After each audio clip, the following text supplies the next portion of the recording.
Sveiki, čia WoW pokalbiai, Lyderių studija. Tai pokalbiai apie lyderių komunikaciją, su jais pačiais ir tais, kurie jiems padeda.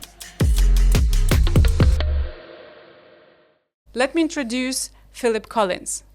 He was the speechwriter for the UK Prime Minister Tony Blair, now runs his own consultancy for leadership communication. He also writes several columns. Hello, Phil. Hello, very nice to be with you. And welcome to Vilnius. I'm very pleased to be back. And for those who don't know, Phil is in town for our annual event, Persuasion. It's a workshop for those who speak or want to be better speakers and for their teams. And Philip, you will run tomorrow. You will run a workshop on how great speeches are born. So let me start with a very, very basic question. Why do we need, especially business leaders, to speak themselves? Because it's so tempting to say, yes, I have PR advisor, I have human resources people who can speak on behalf of me.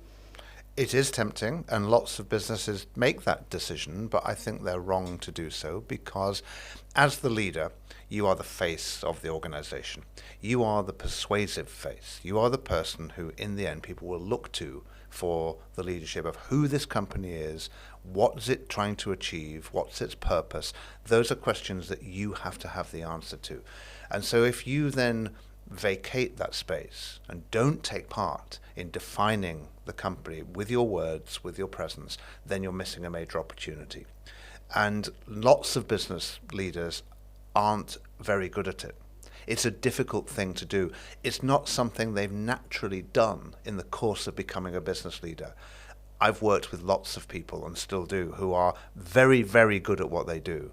They wouldn't be in the position they were in unless they were good at what they do, but they're not very good at what I do, which is speaking and writing and communicating really clearly and also persuasively. And there's a difference between those two things. You can be very clear without being persuasive, but it's all in the end to try and enhance the business. So I think there are moments when you might say to a leader, and I have done, that there's no need to do that speech. There's no need to do that conference because it won't help the business. So in the end, the answer to the question is because speaking in public, making clear arguments helps the business. It helps you speak to your customers or to your suppliers in ways that they will understand. So ultimately, it's a business-related answer, that you'll be a better business if you speak better. But I'm sure that you've been on many occasions where when you gave that answer, the following question would be, yes, but I'm not good at it, and my spokesman or spokeswoman is much better at that. So I let them do where they are good, and I will stay where I am good. So what is your key argument to I mean, it's not the word force, but to convince them to speak out themselves? Well, I try to persuade them that they can't step back, that there is something about leadership which requires it. And I think this is even more true today than it's ever been.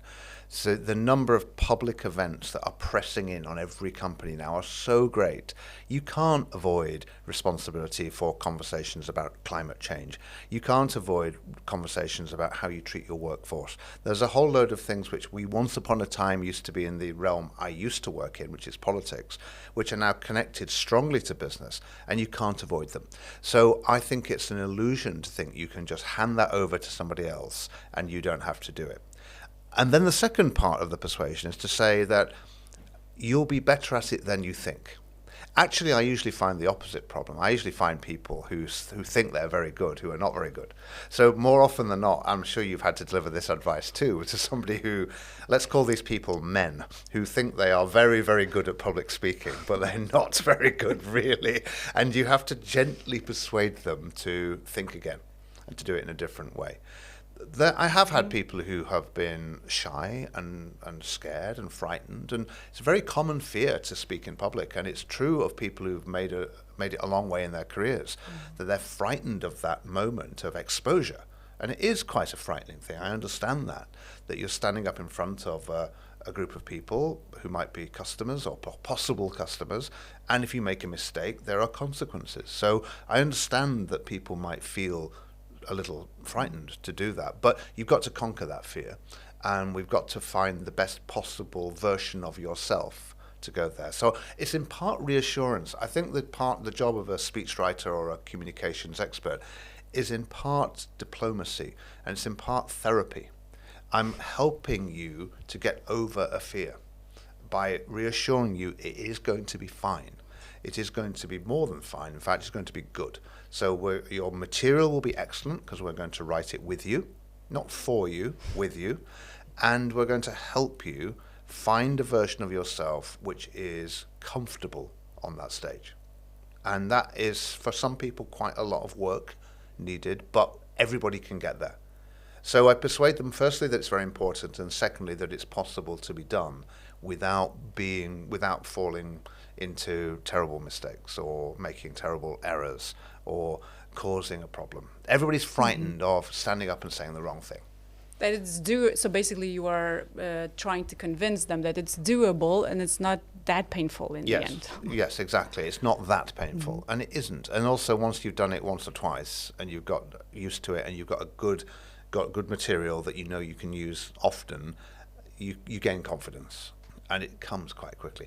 I've also seen many leaders who are excellent internally and very poor externally. So I've worked with quite a lot of major chief executives, in fact, mostly in the UK, but some in the US as well, who, if you put them in front of their own team, and sometimes that team can be thousands of people, all joining from all over the world, they are really charming. They're very across their subject. They're well briefed. They know everything, and they speak really fluently. The moment you put them on a podium to speak to an external audience, they're really poor, because they think there's something fundamentally different about that speech to an audience of external people. And I try to persuade them, no, it's not. That the character you manage to display internally, the task is to take that character and put it on the stage for external consumption as well. And again, that's not easy. That's not I made it sound easy. It's not easy necessarily to be yourself in an atmosphere which is very artificial. Standing up in front of an audience and speaking uninterrupted for 20 minutes, 25 minutes is a very unusual thing to do. It's the only thing which remains true of contemporary politics and business, which was done in ancient Greece. Everything else is different. That's the same. And it's a very strange thing to do. So it's not unusual that people don't know what they're doing. But at the same time, I do notice there are two types of speakers. There are ones that are more comfortable in their own surroundings. So, as you said, they are teams, and then they shy away from all opportunities to speak out and to broader publics. But at the same time, there are others for whom to speak to complete strangers, it's much easier compared to how they feel when they have to address a family or colleagues. So there are two types of fear, or two types of people. Yes, there are, and you have to approach them differently, because the task you've got if you're writing for someone else or advising them is to think about how to get the best of them. Yeah. Because if you try and get an ideal template of the good communicator and you try and impose that on people, it will never work. An audience will always be able to tell that this is not authentic, this is not real. You have to take a characteristic that this person really does have and bring it to the fore. So I'm always looking, it's a bit like writing fiction when you're writing a character. You're looking for something that this person has that you can use. It's not fiction because they genuinely do have that characteristic, but equally it's not quite the same as saying be yourself, because it's very hard to be yourself in such an artificial environment. What we're looking for is something that you do have. Maybe your characteristic is that you're very rigorous or very disciplined. Well, we can use that. That can be your public persona, and we'll write in a way which makes use of that characteristic. Or maybe your main characteristic is you're very charming and flamboyant in your use of language. Well, we need to be careful with that, but we can use that too. So I'm always looking for something that the person has to say to them, the thing that you've just shown me internally, you've shown you're a good communicator. Now the task is just to adapt that good communication style for a different place. Because you're quite right, some people are natural in one place and some in the other. Some people are not naturals in either. Some people find the whole thing very difficult, and that's usually because they either don't know what they're trying to say, which is a very fundamental problem, or they know so much about their subject that they can't edit themselves. They can talk forever, but they can't be concise. I see that the most common problem, Yes. especially with people who are experts in their field. They can't kind of distill their message into a few words and few sentences because they think everything is so important. Yes. And if they miss out on any detail, everything will be destroyed, which is not the case. But I want to kind of go step by step. You mentioned a brilliant thing, clarity and persuasion. Not everything that is clear can be persuasive. Can you expand here a bit? Yes, because of course you need to be clear. Every piece of persuasion will be clear, but sometimes clarity is not enough. So what I mean by that is I think the predicament you've just set out, which is the expert knows too much, is the most important barrier to being clear. There's the famous line from Pascal, who in a letter to a friend apologized for writing such a long letter. He said, "I'm very sorry, I didn't have time to write a short one." Which is misquoted for Twain. Often it's attributed to Mark Twain, but it's actually Pascal. And of course what he means is that in order to write something short and pointed, you need to know exactly what you're trying to say. And if you're an expert, you have what Steven Pinker calls the curse of the expert. You know too much. So firstly, we've got to be clear. We've got to clarify exactly what we're trying to say and the central conflicts in what we're trying to say. But the reason that might not be enough is it might be dull. It might be flat. People are persuaded by things other than rational arguments. People are persuaded by messengers, by other people. And people are persuaded by emotional content in an argument. So even when you're talking about a business, you've got to use the techniques of character and emotion as well, because otherwise there's a real risk you might be clear but not persuasive. I might know exactly what you mean, but I'm not persuaded by you. And audiences have other ways of being persuaded. So I think one of the things that business people find hardest, because they're trained in discipline and order and rigor, all of which are good things, are numbers. Yeah, the thing they find the most difficult is firstly to understand the connection of their world to emotion and character, and then secondly to do that.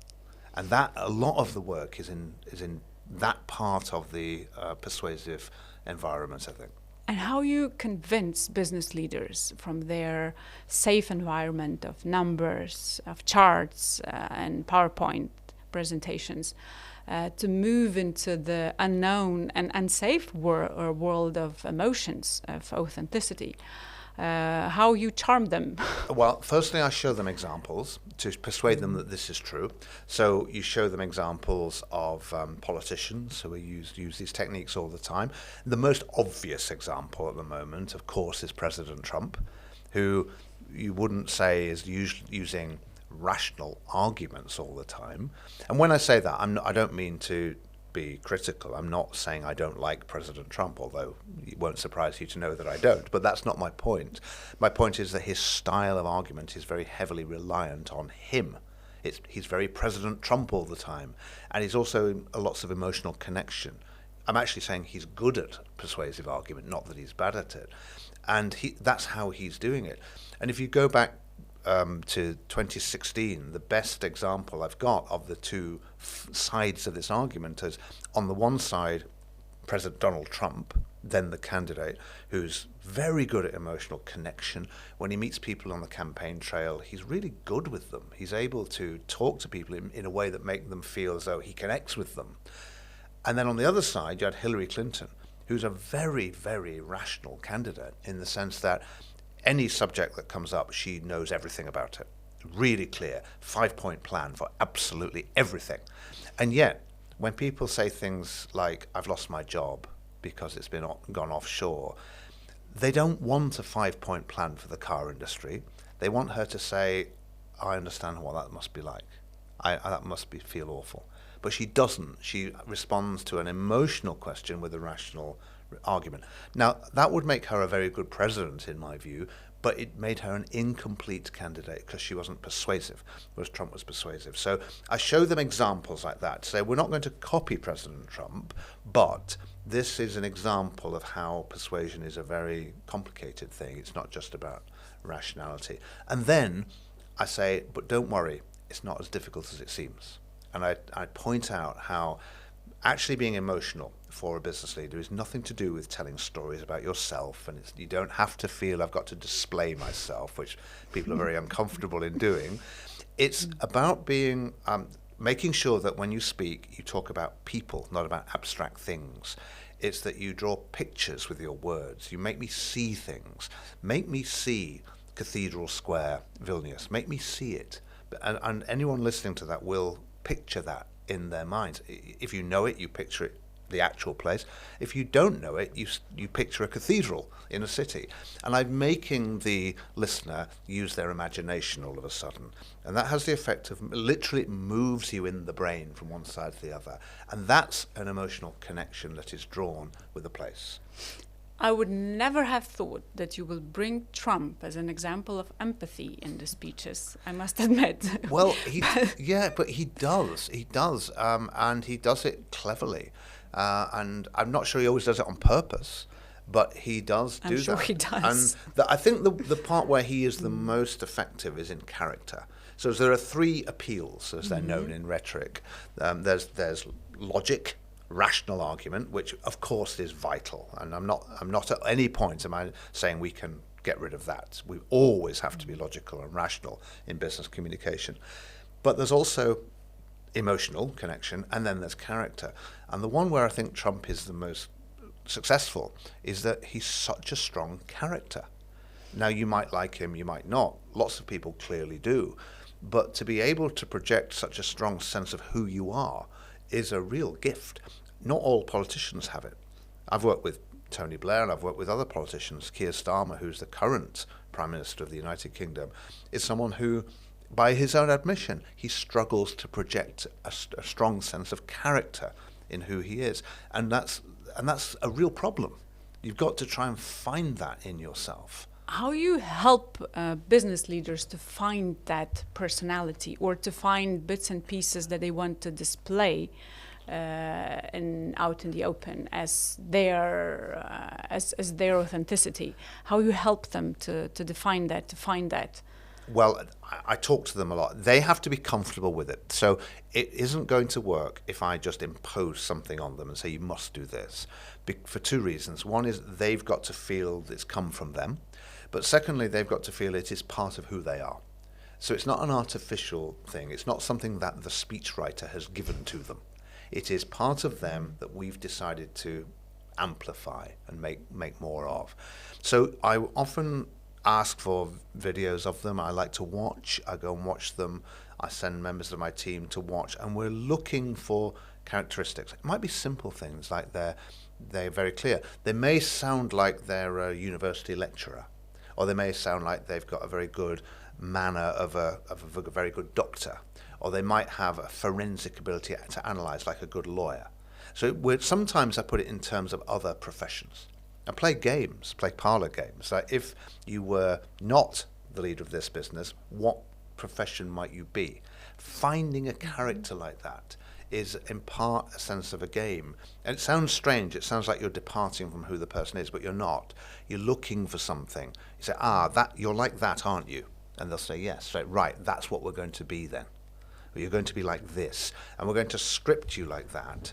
And the strange thing happens then is if they're comfortable with that, you'd think that what would happen is the person on stage would just be a version of that, but no, they're not. What happens is they then find this magical ability to be quite natural. That the advice, be yourself, suddenly works. And I've used it with one man in particular I'm thinking of who ran a large bank, investment bank, and he was a very good example of the person, excellent internally, very stiff and slow and uncharming on an external audience. And I suddenly realized he actually had a very nice manner of a university lecturer, quite an old, like almost like your favorite uncle, but also a very good teaching style. And so we're going to imagine that you are teaching a small group in a seminar and you're telling them, giving them your wisdom of your life, and that's your characterization. The moment we gave him that and he spoke in that way, he was wonderful. And what happens is all the natural charm that he had displayed internally suddenly appears. Funny thing is that I have a very similar exercise when I do run my own speech writing courses for those who write to others. And I say, imagine that your boss is a car. Imagine if he would be a plant or a character or a profession. But the funny thing is sometimes when few people from the same team who write for the same boss characterized completely differently. That's very interesting. I've had the same thing happen. It's BMW and Toyota. Right. That's a funny thing. And how come to an agreement with the person and with the team that that's the personality that we would like to base on your... Yeah, well, what you're finding there is something very important. You're finding a major strategic disagreement. So I find this happens all the time, that communication is often in an organization is a thing that happens at the end, when actually communication is the thing that should happen at the beginning. Should. It should. It usually doesn't. Yes. The communication team are usually charged with, at the end, when everything's been done, now go and communicate this. And anybody who's a good communications person will know that if you've got a very good message, it's quite easy to communicate. If you've got a bad message, it's impossible. And quite often the communication team are asked to communicate a bad message, and they find it impossible, inevitably, and then they get the blame for not communicating it well. Now, that example where people have different conceptions of what the boss really is an example of a strategic problem. We have to work out, then, what is the boss really like? Maybe he's like that and he's like that. Maybe he isn't being clear. And maybe the reason for that is that the strategy of the company isn't as clear as we think. I always find this to be the case. Yes. So although in one sense we come in as writers and as communications experts, actually we very quickly turn into strategic counselors, because the minute you write a speech for someone to go and speak for 20 minutes, you cannot hide in an environment like that. And if you have got a contradictory message, it is obvious. And we expose that quite often. And I think that's what's happening there in that game you play. Yeah, I completely subscribe to everything what you were saying. But coming then back, not to the personality, but to the word that you referred now quite many times, the message. How you help to define the message in the speech, how that message is born when you work in cooperation with the team or with one leader? Well, there's a lot to say about that. The main thing is I'm looking for the conflict. So what I'm looking for and what I press them to do is, what is this speech trying to say in one sentence? Tell me what you're trying to tell me. Is it easy? They don't know. They almost always don't know. And I say, well, if you don't know that, we're not ready to start. So we need to find that first, because all writing is about conflict. I want this, you want that, conflict, story. Aaron Sorkin, who wrote The West Wing, has a long video on writing, and that's he's only got one point, and that's his point, is that we have to find there's something at stake here, something that we want that perhaps others don't want, or we want more of it, or we want it more quickly, or we want it now, but there has to be something. And that is the driving force of the speech. And if we don't know what that is, we can't start.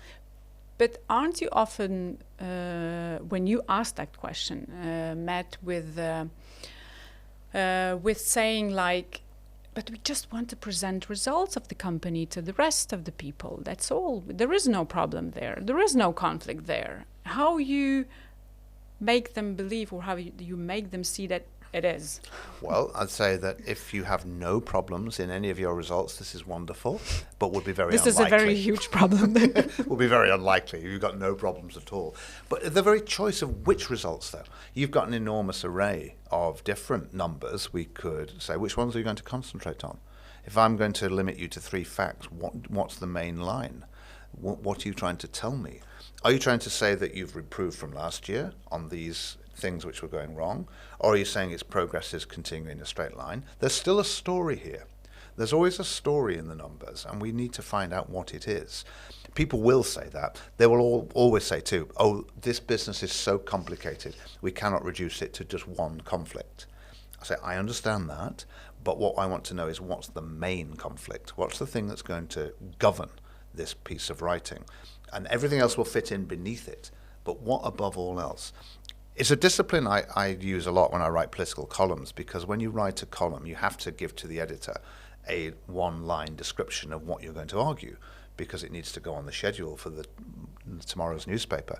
And it's no good me saying I'm going to write about Britain's departure from the European Union, because that's not an argument. I need to say I'm going to argue that Britain's departure from the European Union has proven to be a disaster, or the alternative, but something with which you might disagree. There has to be a conflict in the statement, otherwise what will happen is a speech will be empty. And so much corporate communication, so many businesses speak in empty language, where it's not untrue, it's just not worth saying. It's banal, flat. But how you bring the team to come to an agreement to find that one problem, if usually they come from their own subjects, is the financial part, it's the, sales part or whatever, and for all of them, their part is the most important one. Yes, it is. And it should be reflected in CEO speech, isn't it? That's often and a how problem. that's often the problem. Yeah. How you bring them together to agree on that one line. Well, they might not. In the end, the CEO has to decide. So it is often true that there are many things that you might say, and they're all real things, and they might all be problems. But what's the problem we're going to talk about today in this speech to that audience? So I'd go back first of all to the audience, say, well, I know that's the problem for you, but is that the central problem for the people you're talking to? Because if it's not, we're not going to talk about it. That doesn't mean to say we don't think that's important, or it doesn't mean to say that therefore you need to fear that in any way you are being downgraded in the company. People often feel that, of course. If the CEO doesn't mention their division, they think, well, what's going to happen to us? Very common in politics, used to have this all the time, that if the Prime Minister didn't mention certain departments, they were very fearful that he didn't care about them anymore. And we'd have to reassure them, no, it doesn't mean that. So I firstly go back to the audience and think, what does the audience need to know? And if they don't need to know that, we're not going to tell them. And then in the end, the chief executive has to be the person who says, on this occasion, I'm going to concentrate on this. And they have to make that judgment. So they have to be the judge in the end of that. So I generally try and push people away and say, I know there's lots of different things we might say, but a speech which says everything will be a speech that says nothing. So we have to make choices here. And actually sometimes, though, you can usually find that they are talking about the same thing in different languages. So sometimes I find that although the finance people come with one way of talking about this problem and the strategy team come with another way of talking about something, they might in fact have a similar view. And they don't always, but they sometimes do. And sometimes we can combine them. But ultimately, the chief executive has to have the courage to decide and say, I'm going to do this. And that's often, again, what we expose in this process. But don't you think that speech writing and, public speaking as well, especially the process of it, shows a lot about the ability to decide, to make the decision, because it is difficult, either of the teams or of the leaders, how fast or how decisive one can take a decision in any circumstance. It absolutely does do that, yes. And that's why speech writing is not communication. It's why it's business strategy. If you go back to the origins of public speaking in Cicero's De Oratore, oratory to us is thought of as public speaking. But you think about the context in the Rome of that time, speaking in public was the forum on which all decisions were made. It wasn't a separate event, a public speaking event. It was the moment you made a decision. It was not just the strategy, but also the carrying out of the strategy. So oratory for Cicero meant everything. It meant the whole process. And so that's exactly what's happening there. You're making a decision on something very important. It's not just what's going in the speech, but what's going in the speech is the most important thing we need to say for this business right now to those people. But I have then another why question. Why you think we moved away from rhetorics and from rhetorics as a tool? Because as you said, that was, the forum was the place where decisions were taken, and rhetorics was used as a tool to make those decisions or bring people to make decisions. Why we moved away from this, and why our speeches became so dull? Well, I think it's because of the growth of business as a separate subject. I think that business in the early part of the 20th century becomes studied as a separate thing for the first time. And the growth of the business schools, they grow very, very quickly in the first and second decades of the 20th century. They start with Harvard Business School, and Frederick Winslow Taylor, who's the man who goes around the steel mills of Philadelphia with a clock, and he times people, and he says, well, the quickest people here can do this job in 1 minute 23, so everybody must do that. And he breaks the whole process down. At the same time, Henry Ford is doing the same in the car industry. And they're creating what they think of as the scientific discipline of business. They then teach that in the business schools, and business becomes this thing which once upon a time was a part of the humanities, part of the human sciences, as Joseph Rowntree called it, and then it becomes a part of the actual sciences, and it becomes measurable. And then the business schools create their own language. So the break from not just rhetoric, but from moral philosophy and from the humanities occurs early in the 20th century. That's also the birth of the idea of economics as a separate discipline from political economy. The great economists of the late 19th century, like Adam Smith and David Ricardo, thought of themselves as doing politics and economics combined. It was one subject. It was the way in which we make decisions for political and economic purposes. And then they separate, and economics becomes mathematical. So all of these things happen in the 1910s, 1920s, and it creates an atmosphere in which business has a new language. It then spreads, and then business leaders start to speak in a very different way. And one of the things I'm doing all the time in trying to influence business leaders is to come back to the language that a business would have used in 1920, which was much plainer, more simple and more clear, and much more easy to talk to the actual customers than the strange language that businesses use today. And you write about this, I remember in your book, To Be Clear. But coming back to this, of business moving away from social sciences, but it's not that only corporate speech has moved away, but also political speech as well. It's not that we are. I'm sure I need to be frank here. In Lithuania, we always think that it's much better elsewhere. That in UK, people are definitely speaking much better. They have it in their schools and universities, so we need to look up how... But I know that that's not the case, yeah. And I've discussed with you. I bring bad news, I'm afraid. I discussed it with you many times, and whenever I go to the speechwriters conference, it's always the topic. Everyone is complaining that the political communication has gotten worse, business communication has gotten worse. So what is happening? We don't feel the urge to be clear. We don't see the benefit of it. We don't teach it in schools. What is your answer? Well, I think there's some benefits to not being clear for some businesses, because the moment you're clear, then you tell the truth about everything, and sometimes you don't. That's the last thing you want to do. You want to be a little bit murky, a little bit cloudy, because you think, well, I need some time, so I'll be deliberately not very clear. So sometimes that happens. Sometimes people don't realize they're not being clear. So I do think that the language has got a little worse. British politics' language is now quite divorced from the people. Politics has acquired its own language too. I think a lot of it's copied from business, actually. But there are some little good.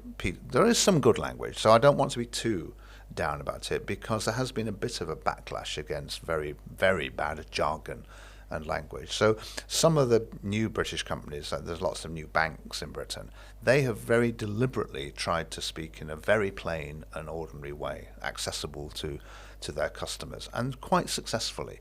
So there are some good examples. It's not everybody has gone really complicated, but politics has struggled to speak. Politicians are struggling to speak to the electorate, which is why one of the reasons why people like Nigel Farage in the UK and Donald Trump in the US have got a very, Boris Johnson before Nigel Farage in the UK too, are able to speak very directly to people because they don't sound like politicians.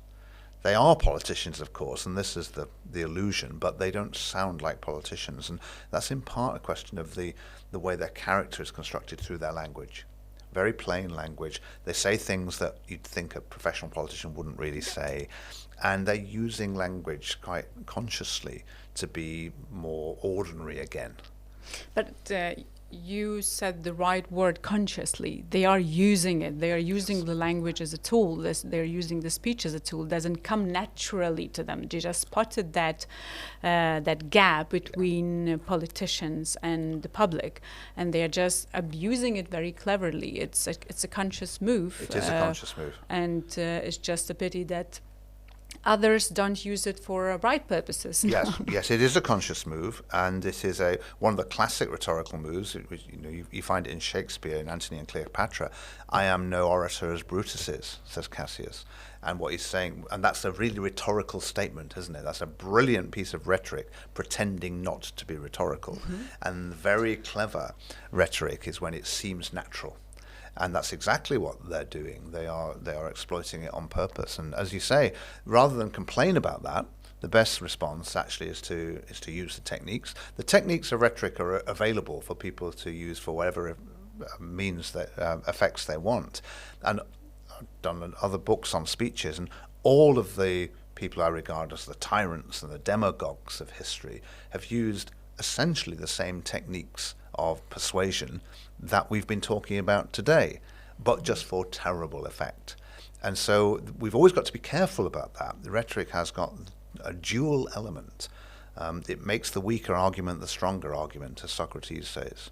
You can turn these techniques to bad effect, and it's a battle. It's a contest between the forces that we regard as the good ones and the forces that we regard as the bad ones, for who uses them better, whose arguments will prevail.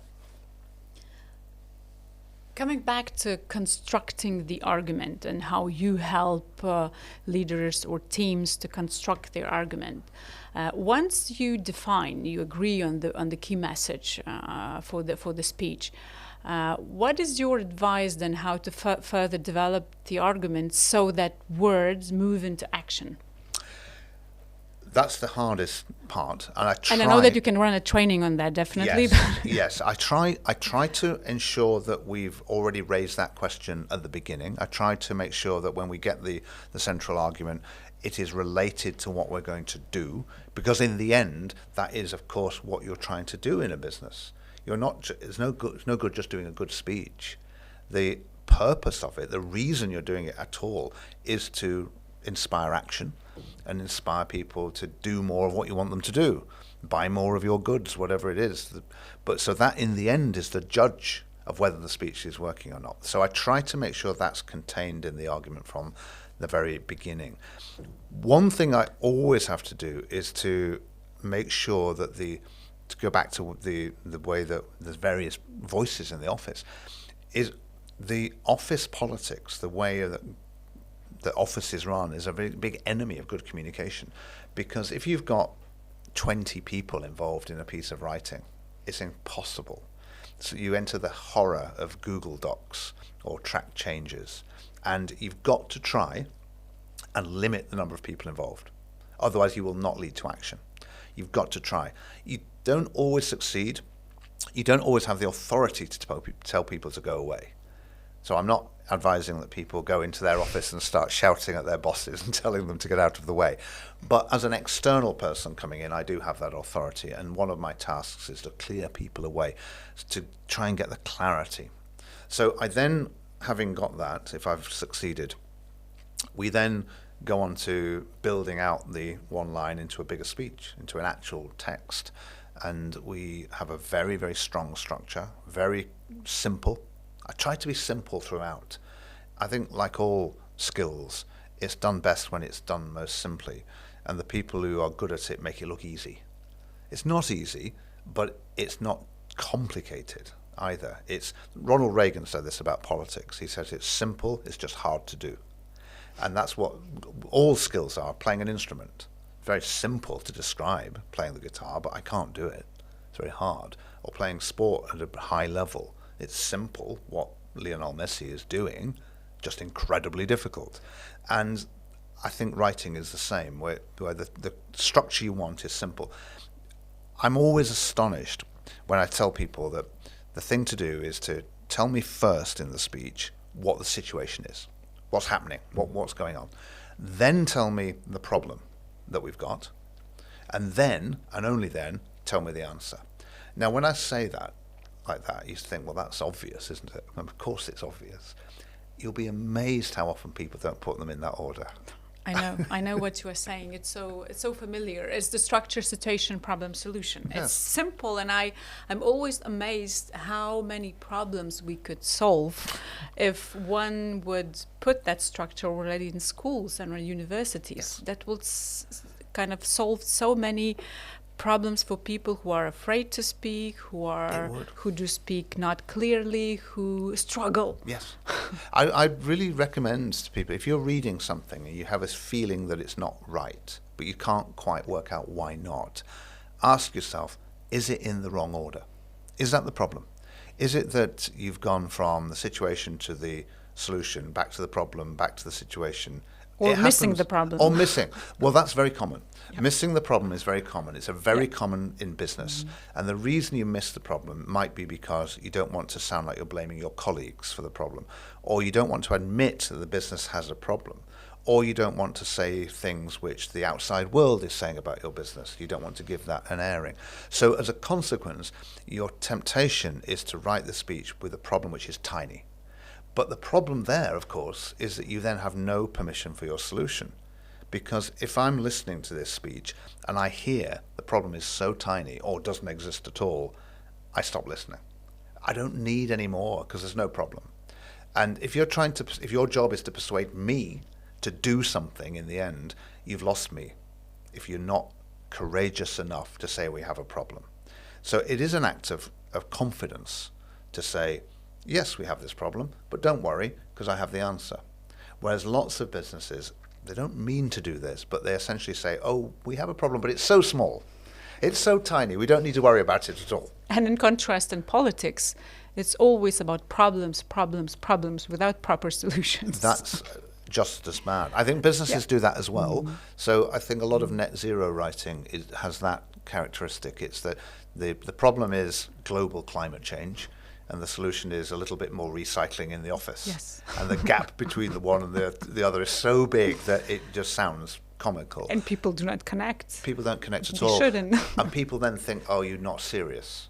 And they lose faith in you because you've set yourself a question which you can't answer.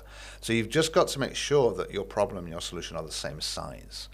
Again, that sounds obvious when I say that, and yet it happens all the time that people have a small problem, big solution. It's never going to work, or the other way around. So make sure they're in the right order, make sure they're the same size, you will solve most of your problems. And you mentioned also several times about, speaking clearly, simply, and yesterday I came across one survey that was done by The Economist that sentences in books got shorter from 25 words to like 10, 15 words now. They analyzed a lot of books over the last 30 years, and they noticed that even in fiction, sentences gotten shorter. How you notice that? Because I see it also from as an advantageous thing, because always shorter sentences are more understandable. but how you see it in the world of social media, where our attention span is getting shorter, how does that affect your speech writing and also work that you do with leaders? Well, I agree that the shorter sentences is a good thing for us as trying to communicate well through business, because it does mean you get to the point quicker. I'm always trying, when you're doing a speech, you usually lay it out on the page as though it's blank verse. So you try not to break a line. So you're trying all the time to have short units of meaning, because as a listener, it's hard to listen to, as maybe listeners to this podcast are discovering. It's hard to listen to someone talking for a long time. So you have to break it up into short units. So I think that has been a tendency over the last 30 years, and I think it's a good thing. Social media, in a way helps with that, because, of course, you think about a tweet, or you think about posting something on Instagram, you've only got a very small amount of space. Now, in one sense, that's a great advantage to you as a communicator, because it forces you to get into the frame of mind I'm trying to suggest, which is, what are you trying to say? You haven't got a lot of space. So tell me quickly. So to that extent, I think social media is the same as the method I'm setting out, and it hasn't changed it at all. Social media has also meant that speeches are read by far more people than they ever were. Not in total, of course, but little bits of them are clipped up and distributed. Reels. Mm-hmm. Yes. That's not always good, of course, because once upon a time it took a whole broadcast machinery to create a speech and to clip it up. Now anyone can do it on their phone. So you get in politics, you get things sent round all the time in a way which is meant to mock the speaker. It's not helpful to the speaker. So it's not always good, but there's more attention on those words than there's ever been before. But generally speaking, of course, social media means a loss of control of the business and of the speaker, of the politician, in the way it's received. And that is worrying. That's understandably frightening to the business, that you think, well, I was frightened about doing this speech in the first place, but I'm really frightened about where it's going to go, who's going to see it, what they're going to say about it. And another element to it is that we live in our small bubbles. And for politicians, the task is to grow the bubble and then to speak only for the bubble, or at least that's the tendency what most politicians do. But for corporate leaders, they usually have to break through different bubbles. And how you think or how you see speech can be a tool and how to use the speech to break the bubbles. Yes, it can. And it's, I think what you have to do that takes you right back to audience, and something which is very important, which we haven't touched on, which is that one of the other reasons why clarity of language is so important is it's the only way of doing that you've just said. Because if I speak in a particular language that works for one... Jargon. Yes. Yeah. One kind of language which works for one part of my bubble, that's not going to work for a different set of people. So I will be communicating well to one group, but not at all to the other. The only way to speak to lots of different types of people at the same time is to speak in the language we've been using all the way throughout this conversation, which is quite a high level of educated English, but no jargon. And hopefully. I don't think we've used any jargon terms, or where we have, we've explained them. Because we want to be understood by an audience of people who are, some who are specialists, but also by people who are just interested, who are not specialists, but nevertheless have a genuine interest in the subject. And you'd like to feel that people can hear you and understand what you're saying, which I'm sure they will be able to. In business, very often, that audience is shut out by the language. So if you're trying to grow your market and expand the range of people you're speaking to, you have to speak. And the only language which works across different audiences is that language of plain, educated, whatever language you're speaking. I always say to my people I work with, imagine you're speaking to an educated friend in a social setting and you're explaining to them what you do. The language you would use in that conversation will be very good language, because it will be You won't be patronizing them. You won't be treating them like a fool. They're an intelligent person. But equally, you'll be giving them just enough information that they'll then be able to understand what's going on. And that's excellent language. That's the language of growth. Anything else is the language of one sect. Another question about written communication as well, because that's also a job that leaders should do and are doing. And a few days ago, there was a funny story when I was running a training for a company, and then people are saying, every time we receive, or sometimes we receive a letter, an email from our boss, and we immediately spot that it was not him, that someone drafted for him. So what is your advice? Not necessarily how to hide that or how to avoid that, but what's the difference and how to move people when the tool that you have is your email, is your message to your people? It's interesting, isn't it, that they immediately knew. Now, what that's telling you, of course, is that they're very sensitive to character, because you wouldn't know. I mean, how much we give away when we write? Yes, we give away a sense of who we are.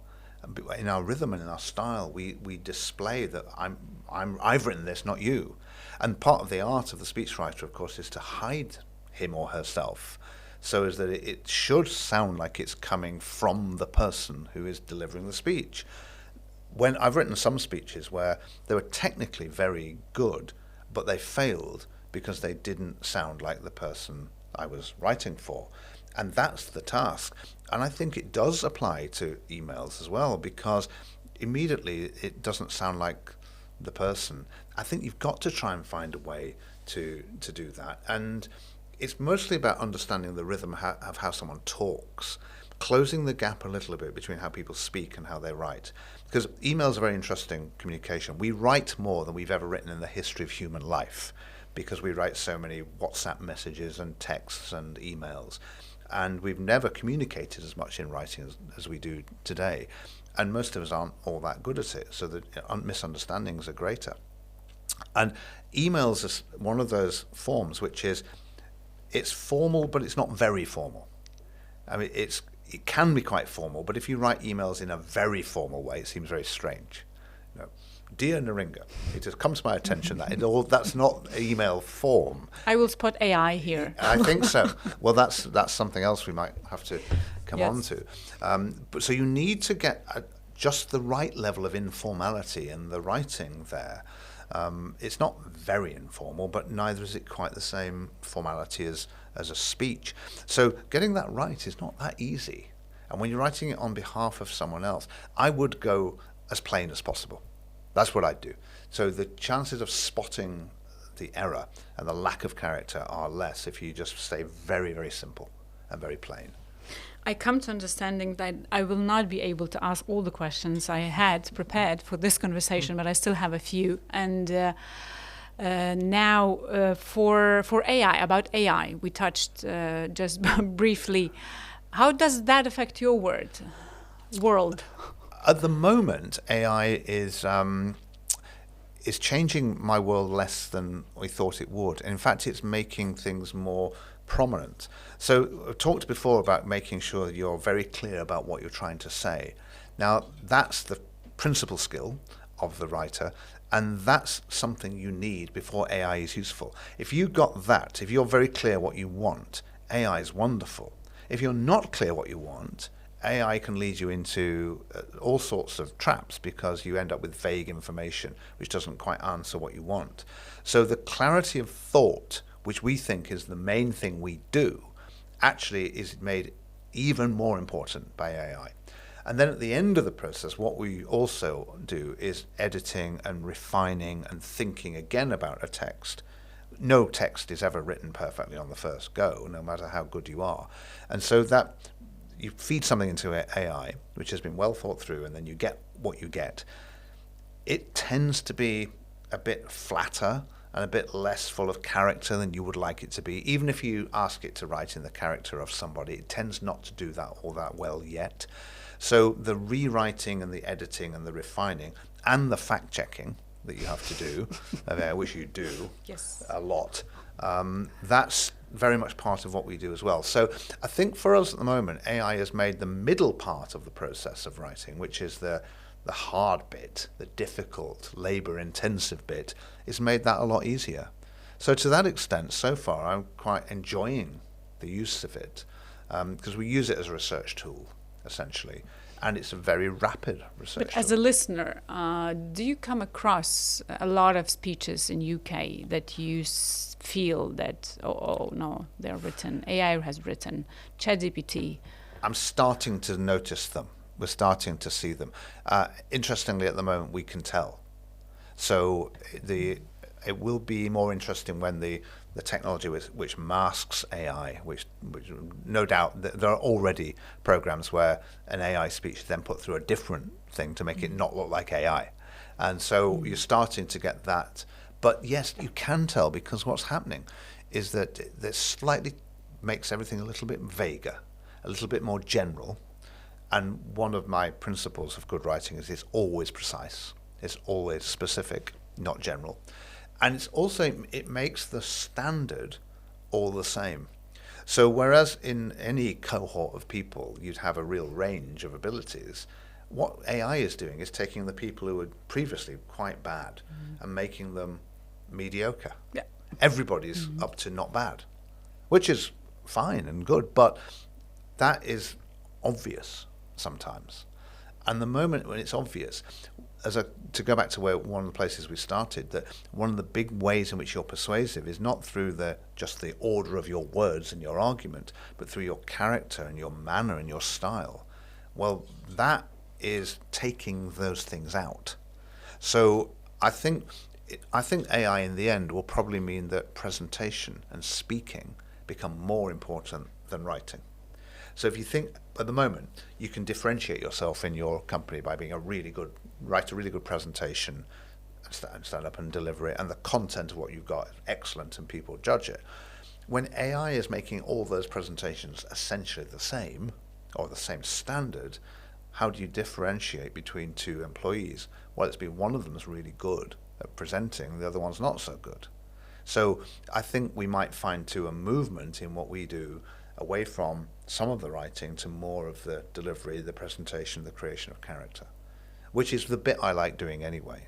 So at the moment, that's where we are. But the tools are changing so quickly that I don't offer that as a prediction for where we'll be in 3 weeks, let alone 3 years. I'm always saying that AI won't change a thing for those who don't consider a speech as a tool. It will be as regular speech as they would do anyway, without thinking or without engaging, without clarifying, without bringing themselves in. So 80% of the speeches will remain the same, I guess. Probably slightly better. Probably slightly better. Better researched, and probably slightly better expressed, because AI it's just the compression of everything that's out there, and it will get better, and so the standard of the speech that it produces will continue to get better, and they'll just be fine. And given that, you must encounter lots of speeches at the moment which are not fine. I certainly do. And so we'll see the eradication of the very poor speech, which in a way will be a shame because I find them amusing. But the very poor speech will probably disappear, as people who previously were at risk of writing that speech will put it through AI. But I think you're right. Anyone who's treating it like that as just something to get through, I've got to get through this occasion, I've just got to get on with it, they probably will do that, but they won't get much from it. Okay, and to finalize, 2 final questions. One is, what would you advise? Imagine that after this, after our conversation, we convince at least one head of an organization to take up the role as a public speaker and to make a speech. What are the 3 things you would advise him or her to think about? Firstly, think very, very hard about your audience. Who are you talking to? Who do you want to persuade? Because there might be many answers to that question, and you need to know very precisely who it is you want to talk to. Secondly, it should then follow from having answered that question what it is you want to say to them. And if you're not absolutely clear on that, then I say there's no need for this speech. You don't need to do it. But if you are clear on that, then it's a very, very good way of doing it. And the third thing would be, I'd say, to employ either you or me to write the speech for you, because it's not necessarily a skill you will have, and you don't need to worry about that. Just as we employ people to do all sorts of other things for us that we know we need, but we're not the most skilled at ourselves, employees get some help at this point. Because the task of the skilled speechwriter is to write something that you would write if you were a brilliant writer, not something that the writer would write. So at that point, treat it really seriously, I suppose is what I'm saying. The less sort of self-serving way of saying that is to treat it really seriously as an actual skill. Because persuasion is, in a sense, your job. And there are skills of persuasion which we do know a lot about, and you can get better. And so don't think this is just something I can just rush off.